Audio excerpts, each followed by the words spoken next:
Hey everyone, welcome to this step-by-step guide on how to open Smartsheet in 2025. Maybe you're new to Smartsheet, or maybe you just want a quick refresher on the latest login process.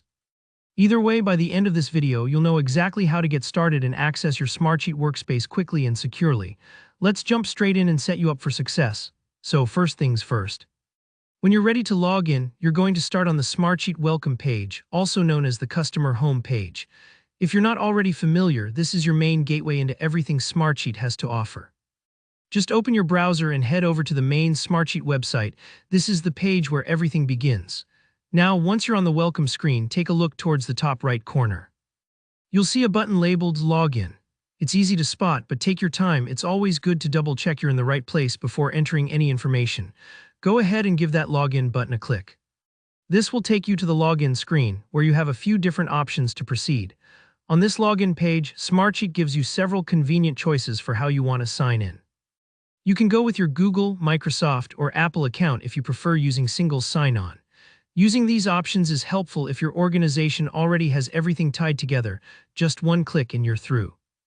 It's a little bit like having a master key for several locked doors. It's fast, secure, and you don't have to juggle multiple passwords. If you're someone who uses your Google or Microsoft account for other work tools, choosing one of those options can save you a lot of time. But maybe you prefer the classic method, or perhaps your company has specific login policies. No worries, you can always type in your email address directly. Here's a tip. Make sure you use the email associated with your Smartsheet account, and remember, keep your login info confidential. In this guide, we've blurred the email field for privacy, but you'll enter your actual work or personal email.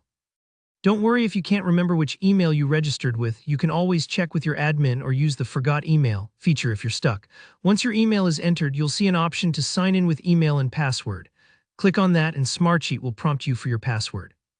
Take a moment here to make sure you're typing it correctly. Passwords are case sensitive, and sometimes an accidental extra space can get in the way. If you ever forget your password, just use the password recovery link below the field. It happens to the best of us. Now, once you've entered your details, go ahead and hit the Sign In button. This is the finishing touch, and Smartsheet will start verifying your information. This might take a second or two as it checks everything on the backend, so just hang tight. And there you have it.